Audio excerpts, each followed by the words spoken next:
Nah, because this is exactly how a whole league loses control without even realizing it. Picture the timing. Midnight. Not post-game. Not after a press conference. Not after a trophy ceremony. Midnight, when the timeline is quiet enough for one message to land like a brick through a window. And the crazy part is, it didn't even have to say a name. It just had to feel like a warning. Because while fans were scrolling, arguing, and screenshotting, Nike was doing what Nike always does behind the curtain, making a choice. Not a who's better at basketball choice. A who owns attention choice. And if you think I'm exaggerating, let me set this up the only way that makes sense. Like a story Nike would rather you never connect out loud. 2 boxes. That's all this is when you strip away the headlines, the debate panels, the fake neutrality, and the polite league-friendly talk. 2 shoeboxes. One of them is treated like a crown jewel. Clean. Perfect. Glowing under imaginary spotlight energy. The kind of box people whisper about like it's a secret artifact. The kind of box that doesn't even need a discount sticker because it was never meant to sit long enough to get one. And the other box? The other box looks like it's been slid under a retail shelf and forgotten until somebody doing inventory finally drags it back out. Corners bent. Label half peeled. The kind of box that survives off respect, but not demand. And here's what nobody wants to say in one clean sentence. Those boxes are not about cushioning. They're not about colorways. They're not even about who's the face. They're about who the market has already decided is unavoidable, and who the market is starting to treat like optional. That's why this got ugly. Because Aya Wilson is not a random name. She's not a new star. She's not somebody who needs a viral moment to validate her career. Her resume is titanium. MVPs, rings, dominance, the type of on-court reputation that makes teams change their entire game plan before the opening tip. Aya earned her spot at the top the hard way. Through seasons, through bruises, through winning when everybody was watching and when nobody cared. She's the kind of player the league was built to celebrate. But Caitlin Clark? Caitlin didn't rise the traditional way. Caitlin arrived like a weather event. And when someone arrives like that, the sport doesn't get to vote on whether they like it. The sport just has to deal with it. That's the part people keep missing. This isn't just 2 great players existing at the same time. This is what happens when legacy dominance collides with cultural gravity. And if you're wondering why this is spiraling into midnight posts, subtweets, side eyes, and people acting brand new, it's because cultural gravity is the one thing you can't guard. You can outwork somebody. You can outplay somebody. You can outmuscle somebody. But you can't stop the crowd from showing up for who they want. And the worst part, Nike knows that better than anyone. Nike doesn't run on loyalty. Nike runs on prediction. They don't reward who deserves it. They reward who can carry the next decade.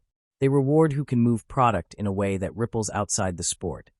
Into music, into fashion, into casual fans who can't name a single defensive scheme but will still buy the shoes because the vibe feels like a movement. So when you see Nike making certain choices, bigger production, bigger rollout energy, bigger, we're about to stamp this person into culture signals.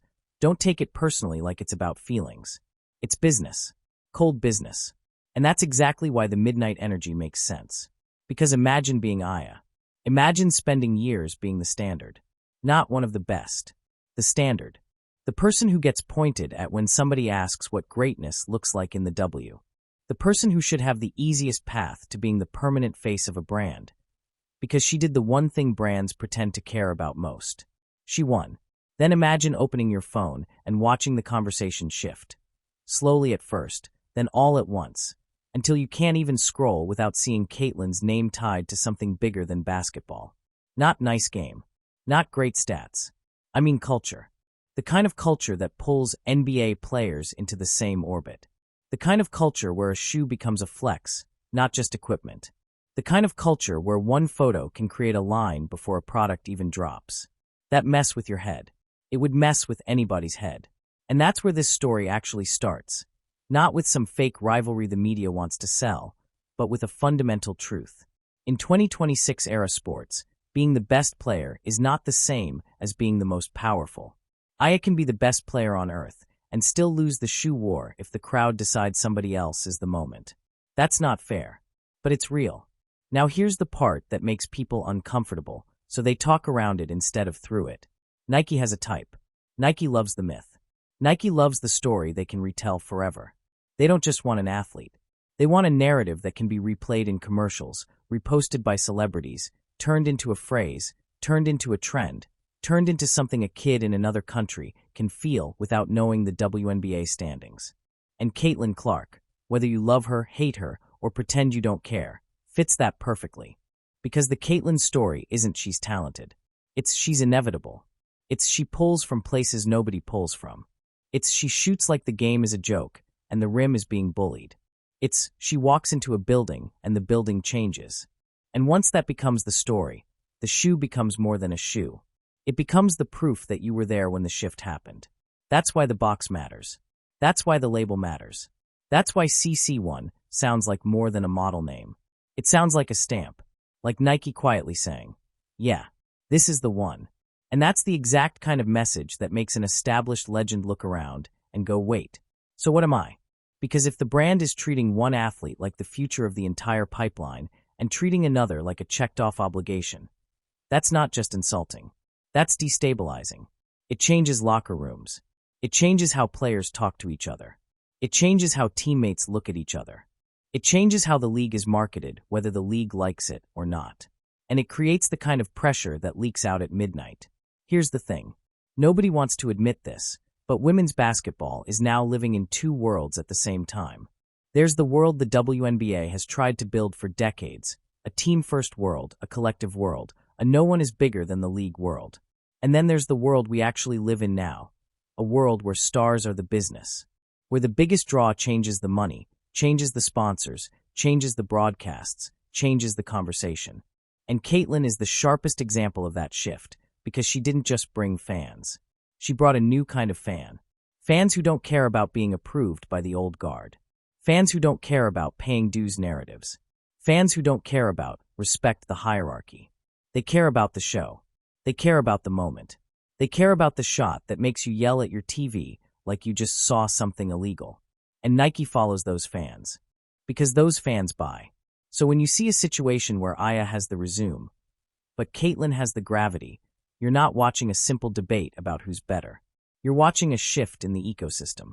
And the reason the Midnight Post hits so hard is because it feels like the moment one side realizes the shift is happening whether they agree with it or not. Now let's talk about what makes this even more savage. It's not the commercials. It's not the interviews. It's not the hot takes. It's what players do when nobody forces them.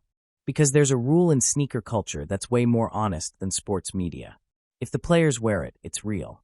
You can't fake that. Brands can pay for ads. Brands can pay for influencer videos. Brands can push product on shelves. But they can't make NBA players choose a shoe for performance and swag unless it actually hits.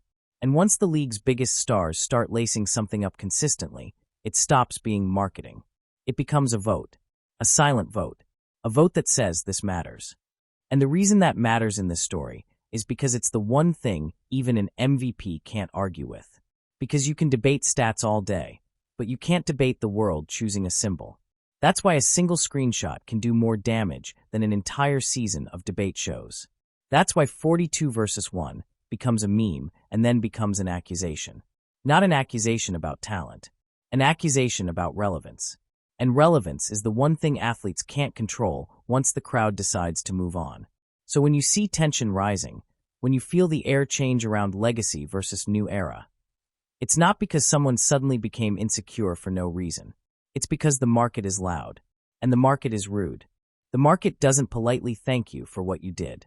The market just scrolls to the next thing. And that is terrifying if you've built your identity on being the unquestioned top dog. Now let's make this crystal clear before people twist it. This is not me saying Aya isn't great. Aya is great. This is me saying the modern game is brutal, because greatness isn't always the final deciding factor for power. And Nike, more than any brand on earth, knows how to turn power into product. So once the tide starts leaning toward Caitlin as the center of gravity, Nike is not going to fight the tide. They're going to surf it. And if you're standing on the shore watching them ride off, midnight starts making sense. Because that's when the emotions hit. That's when the guard drops. That's when you stop doing the polished media face, and you start talking like a human who feels disrespected. But here's the twist, the part people don't see until it's too late. Sometimes the worst thing you can do is react. Because in the attention economy, your reaction can become the product. Your anger can become the headline. Your frustration can become the narrative. And while you're fighting the narrative, the other person can keep doing the simplest, most dangerous thing imaginable. Nothing. Silence. Calm. Just work. Just highlights. Just thanks to the fans. And the internet eats that up like it's proof of character. So if you're wondering why this story feels like it's about to explode, it's because we're heading toward the exact moment where the contrast becomes undeniable. One side is fighting the timeline. The other side is letting the timeline build a throne. And the next part is where it gets nasty, because this is when the midnight post stops being a rumor and turns into a dividing line. Because once the timeline decides you were taking shots, it doesn't matter what you meant. It only matters what it looked like. And what happened next is exactly why the WNBA, Nike, and every sponsor tied to the league started watching this like a slow-moving car crash they couldn't stop. Because the screenshot wasn't the explosion. It was the tremor. And the actual explosion came right after, when the internet realized the shoe war wasn't even about shoes anymore. It was about who the culture crowned, and who the culture quietly left behind. And this is where the situation stops being emotional and starts becoming structural. Because once the internet locked onto that contrast, reaction versus silence, the story stopped belonging to the players and started belonging to the crowd. And crowds don't care about intent. They care about patterns. The moment people thought they saw a shot taken, everything that came after got filtered through that lens. Every post, every interview, every quote. Fair or not, the narrative had already picked a side to amplify. And that's when the sneaker data surfaced. Not highlights. Not opinion pieces. Not analysts say. Data. The kind of data that doesn't yell. It just sits there and waits for you to notice it. There's this corner of basketball culture most fans don't even know exists. Not media. Not league run. Just obsessive sneaker trackers who catalog what players actually wear on court. Every game. Every night. Every colorway. They don't care about storylines. They care about choices. Because when a player laces something up in a real game, that's the most honest endorsement there is. No check attached. No obligation. No brand meeting. Just this works. I trust this. And when one of those trackers dropped a weekly breakdown, 7 days, 14 NBA games, dozens of rotation players, the internet finally saw what Nike already knew. Caitlin Clark's Kobe PE wasn't being worn occasionally. It was being chosen. Over and over. Star guards. Franchise wings. Players who already have their own signature deals. They didn't have to wear it. They weren't told to wear it. They wanted to. And when that graphic made the rounds, one column stacked, the other nearly empty, it hit like a receipt nobody asked for, but everybody read. Because suddenly, this wasn't about college hype or rookie excitement anymore. This was cross-league validation. That's the line you don't come back from easily. WNBA debates stay contained until the NBA starts participating without being asked. Once that happens, the argument leaves the building. And here's the part that stings the most for anyone on the outside looking in. Aya Wilson didn't lose because people stopped respecting her game. She lost because culture doesn't reward resumes. Culture rewards alignment. Culture rewards momentum. Culture rewards whatever feels like the future. And the future, whether anyone liked it or not, had started to orbit Caitlin. That's when the tone shifted. You could feel it in comment sections, in sports radio calls, in podcasts that normally wouldn't touch women's basketball suddenly leading with it. Not because of rivalry, because of imbalance. People weren't asking, who's better? They were asking, why does this feel so one-sided? And once that question exists, every move gets magnified. That's why the late-night posting became a problem. Not because it was reckless, but because it was human. And human moments don't survive algorithm culture intact. Algorithms flatten nuance. They don't ask what you meant. They ask what keeps people watching. So when fans started stitching together screenshots, timestamps, emojis, tone, it didn't matter what the intent was. The internet decided what it felt like. And feeling is currency. Meanwhile, Caitlin Clark did something that sounds simple, but is almost impossible under pressure. She didn't react. No subtweets. No interviews clarifying anything. No, let me just say this real quick. Just basketball clips. Practice footage. Thank you messages. And that silence did more damage than any clapback ever could. Because silence forces other people to fill the space. Fans defend you. Media debates you. Celebrities co-sign you. You don't have to say you're winning when everyone else is arguing on your behalf. That's when the story stopped being two stars. It became old power versus new leverage. Old power says, I earned my place. New leverage says, I don't need permission. And brands, especially Nike, will always side with leverage because leverage scales. Legacy is respected. Leverage is profitable. That's why the rollout energy felt different. People noticed the contrast in production, the casting, the tone. One campaign felt like it was built to exist once. The other felt like it was built to echo. And fans aren't stupid. They can sense when a brand is investing emotionally versus checking a box. Once that perception locks in, it doesn't reset easily. Now here's the uncomfortable truth the league doesn't want to touch publicly. The WNBA spent decades preaching, no one is bigger than the league, because they had to. That philosophy protected the product when attention was scarce. But Caitlin Clark broke that model. Not intentionally. Not maliciously. She broke it by bringing in people who don't care about internal politics. People who don't know who's supposed to be next in line. People who don't understand why attention needs to be distributed evenly. They just know what they like. And when millions of those people show up at once, the league loses control of the narrative, whether it wants to or not. That's why this moment feels tense. Because the league is realizing something too late. You can't manage a star-driven economy with a system built for collectives. And you can't tell fans to wait their turn when they've already chosen who they're watching. That realization creates pressure. Pressure creates emotion. Emotion leaks. And that's how you end up with midnight moments instead of clean press releases. But the real damage wasn't the post. The real damage was what came after. Because once the conversation turned into culture versus credentials, every sponsor, every exec, every future signee started watching closely. Not to pick sides. To learn. To learn who the audience follows when things get uncomfortable. To learn who commands attention without forcing it. To learn who can survive scrutiny without swinging back. And the answer, at least for now, was obvious. Which brings us to the moment where this stopped being theoretical and became unavoidable, when Caitlin finally spoke, not to sports media, but to culture itself. Because when that happened, the entire dynamic tilted permanently. And once you hear what she said, and more importantly how she said it, you understand why this isn't just a rivalry story. It's a case study in how power shifts in modern sports. The moment where everything tilts, and there's no going back. Because up until now, this story lived in screenshots, speculation, and interpretation. Fans arguing with fans. Analysts hedging their language. Brands staying quiet while watching the numbers. But then Caitlin Clark finally spoke. And she didn't choose ESPN.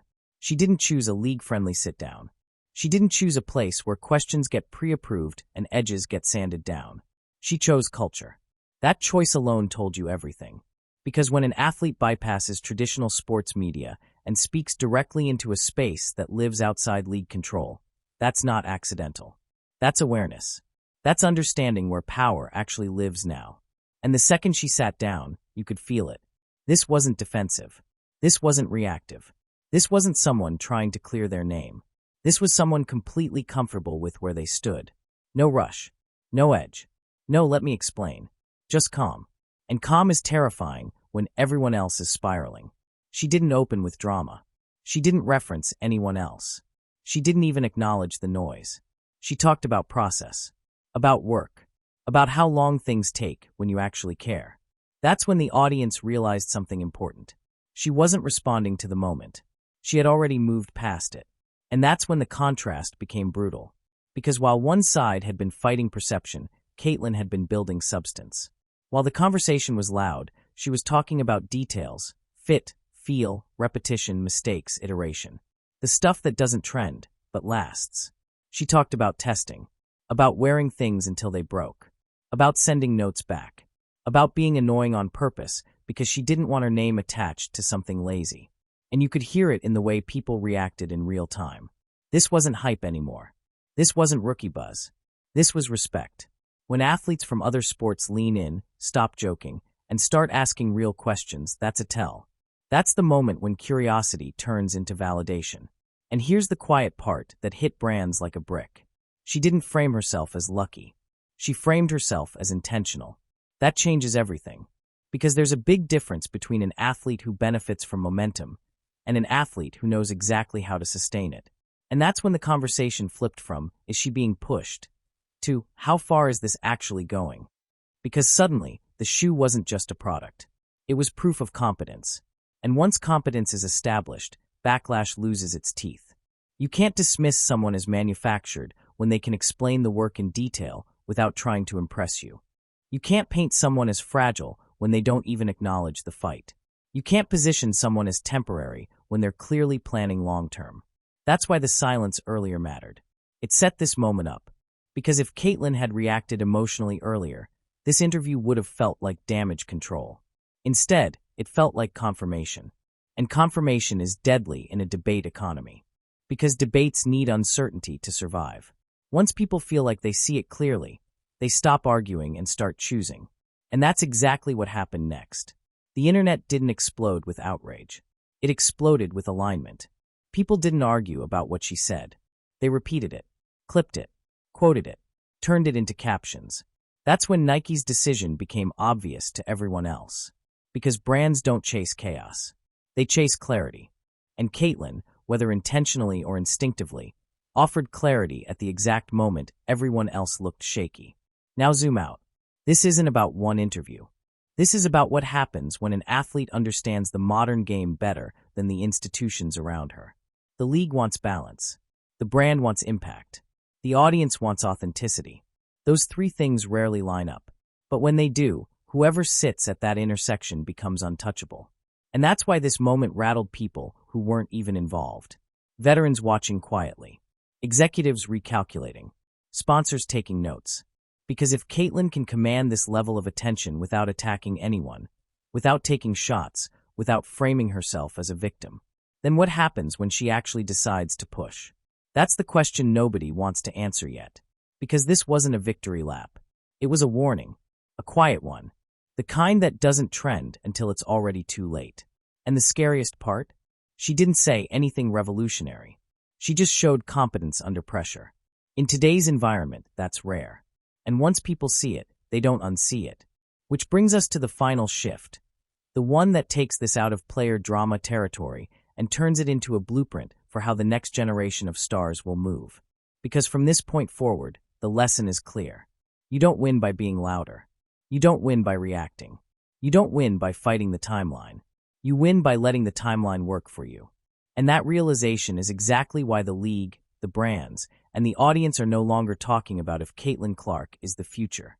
They're talking about how fast everyone else needs to catch up. Where the market quietly makes its decision, and nobody in power can stop it. Because once the interview ended, once the clips finished circulating, once the comments slowed down, something far more important happened behind the scenes. Silence. Not controversy silence. Not damage control silence. Decision silence. The kind where brands stop talking publicly and start recalculating privately. Because here's the truth most fans never see. Nike doesn't react to Twitter. They react to behavior under pressure. And what Caitlyn just demonstrated wasn't charisma. It wasn't luck. It wasn't timing. It was professional maturity at scale. That's the trait brands chase harder than anything else. Because hype fades. Skill stabilizes. But maturity under scrutiny? That compounds. And the people who understand this best are the ones who've already been burned by the opposite. Nike has lived through this before. They've watched athletes peak early and implode publicly. They've watched social media confidence turn into entitlement. They've watched face of the league candidates crack when things didn't go their way. So when they see someone absorb pressure without flinching, it triggers something deeper than excitement. It triggers trust. And trust is where real money lives. That's why, in the days that followed, the conversation didn't get louder, it got more focused. Sneaker forums stopped debating fairness and started asking practical questions. Retail insiders started whispering about allocation limits. Buyers started planning, not reacting. And most importantly, other athletes started watching. Not publicly, not loudly, but carefully. Because the biggest shift wasn't Caitlyn gaining fans. It was Caitlyn gaining peer respect. That's when things change permanently. When other athletes, especially those with leverage, start realizing that the old playbook doesn't work anymore. The old playbook says, speak up fast, control the narrative, defend your position publicly. But Caitlyn just ran a different experiment. She said nothing, built quietly, then spoke once, calmly, from a position of control. And the result? She didn't dominate the conversation. She ended it. That's power.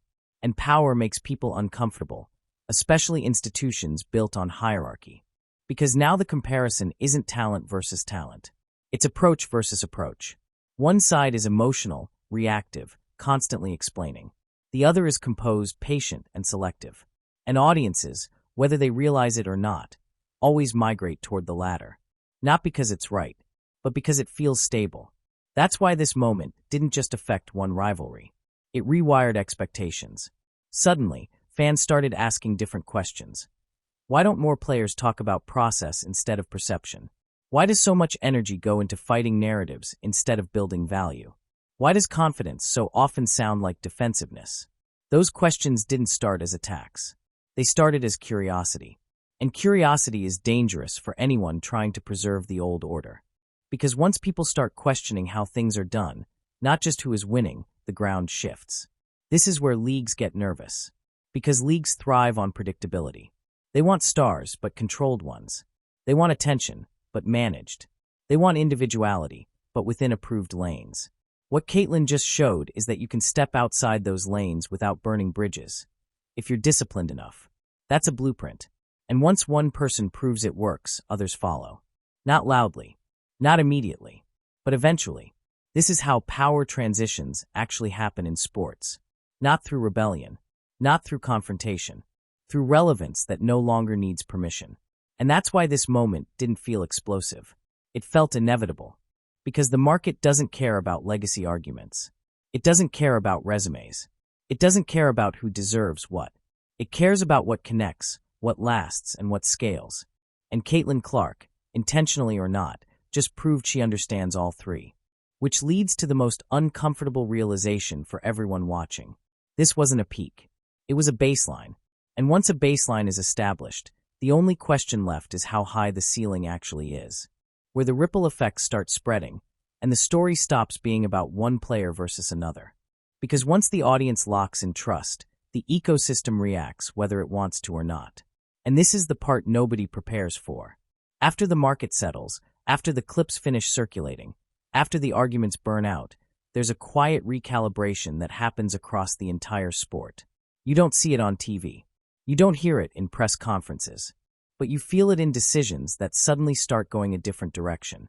Agents adjust how they pitch their clients. Brands rethink what kind of athlete they want representing them. Media shifts who they build narratives around. And players start asking themselves uncomfortable questions. Not about talent, about approach. Because what Caitlyn Clark just demonstrated created a new reference point. Not for skill, not for popularity, but for how to move when the spotlight turns hostile. That matters more than people realize. For years, the unspoken rule in women's basketball was simple. If you feel disrespected, speak up loudly or risk being ignored. But that rule was built in a different media era. An era where attention was scarce and silence meant invisibility. That era is gone. Now, silence can mean leverage. And leverage is what actually changes outcomes. Here's where things get interesting. Once that realization sinks in, it starts influencing behavior in subtle ways. Younger players entering the league aren't just studying highlights anymore. They're studying responses. They're watching how situations are handled when things don't go right. They're noticing who gets amplified and who gets exhausted by the cycle. And the takeaway is unavoidable. The players who last aren't the ones who win every argument. They're the ones who don't need to argue at all. That shift terrifies institutions built on control. Because leagues can manage controversy. They can spin backlash. They can outlast outrage. What they can't easily manage is independence that looks calm. Because calm independence doesn't give you leverage points. You can't discipline it easily. You can't frame it as unstable. You can't pressure it into reacting. And that's why this moment landed harder than any public statement ever could. It exposed a power imbalance no one wants to talk about openly. Not between players. Between individual influence and institutional authority. The league wants to be the center of gravity. But the audience doesn't orbit logos. They orbit people. And when one person becomes that gravitational center, everything else starts rotating around them, whether leadership likes it or not. That's why this isn't about Caitlyn replacing anyone. It's about her changing the rules of engagement. Because now the blueprint exists. Build quietly. Speak selectively. Let the work show up before you do. That approach doesn't just protect brand value. It multiplies it. And once brands see that, they start favoring athletes who won't create volatility every time the narrative shifts. That's not a moral judgment. That's a business reality, which puts pressure on everyone else. Veterans feel it. Media feels it. Even fans feel it. Because suddenly, outrage feels less effective. And that's uncomfortable. Outrage has been the currency of engagement for a long time. But trust outperforms outrage every single time. It just moves slower. And slower growth is harder to manipulate. That's why this story won't resolve cleanly. There won't be a clear winner declared. There won't be a press release tying things up nicely. There won't be a moment where everyone agrees. Instead, there will be a gradual shift. More silence. More careful words. More focus on process instead of performance. And the people who adapt will thrive. The people who don't will feel like the world turned on them, even though it didn't. It just moved forward. Which brings us to the real takeaway, the one that matters beyond basketball. This wasn't about shoes. It wasn't about race. It wasn't even about rivalry.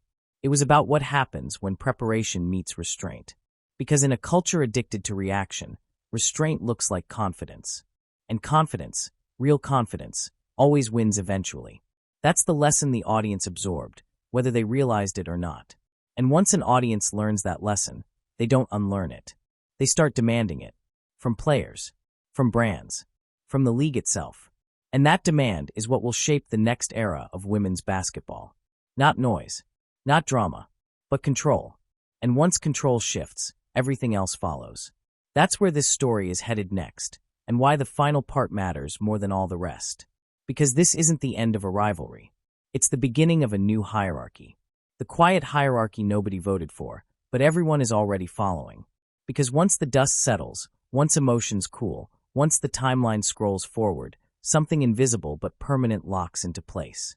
Influence. Not the loud kind. Not the trending topic kind. The kind that shapes decisions before announcements are made. And here's the part that makes people uncomfortable. No one officially crowned Caitlin Clark as anything. There was no press release. No ceremony. No passing of the torch moment. Yet somehow, the center of gravity shifted anyway. That's how modern power works. It doesn't ask permission. It doesn't wait for consensus. It simply becomes obvious, and then unavoidable. Because look at what's already happening. Media coverage has changed tone. Less speculation. More certainty. Less will she. And more when she does. Brands aren't asking how to protect her image. They're asking how to scale it. You can tell the difference by the questions being asked behind the scenes. Not, how do we manage backlash? But, how big can this get if nothing goes wrong? That's a different tier of conversation. And it reveals who the league is actually being built around, regardless of what anyone says publicly. This is where the hierarchy forms. At the top are the players who don't just perform, they stabilize the ecosystem. They don't spike ratings for a week. They anchor interest over time. They don't need constant defending. They don't require narrative babysitting. They create fewer fires and bigger returns. That's who brands trust with long timelines. Below them are the volatile stars. Incredible talent. Massive resumes. But unpredictable reactions. Those players still get attention. They still get deals. But they don't get control. Because control only comes when people believe you won't burn the house down if things don't go your way. That's the hierarchy no one wants to say out loud. And that's why this moment matters more than any single endorsement or interview. It signals who gets built around and who gets managed around. The scary part? Once you fall into the second category, it's very hard to climb back out. Not because you can't play, but because trust, once shaken, rebuilds slowly. And audiences move faster than institutions. They've already adjusted. You can see it in how fans talk now. The language is different. Less defending. Less arguing. More acceptance. People aren't asking, is she the face? They're asking, what's next? That question alone tells you everything. Because what's next only gets asked when the present feels settled. And it does. Not because the debate was won, but because the direction became clear. This is how eras change in sports. Not with explosions. With alignment. Players align with what works. Brands align with what lasts. Audiences align with what feels authentic. And authenticity, real authenticity, doesn't shout. It holds. Which brings us to the final realization. This wasn't a lesson just for athletes. It was a lesson for anyone watching. In a world built on reaction, restraint is leverage. In a culture obsessed with response, silence can be strategy. And in an ecosystem driven by attention, trust is the rarest asset of all. Caitlin Clark didn't take anything from anyone. She just showed what happens when you don't give your power away. And once people see that model working, they don't unsee it. They start expecting it. That's why this story won't fade. Because it's no longer about personalities. It's about principles. And principles don't trend, they endure. If you caught that shift, if you felt that moment click, you're already ahead of the curve. So make sure you're locked in. Because the next phase of this story isn't about rivalry. It's about consolidation, leverage, and who quietly ends up holding the keys when the noise dies down. Hit subscribe if you want these breakdowns the moment they drop. Because the algorithm won't always push conversations like this, but the culture always remembers them. And the next one? It goes even deeper.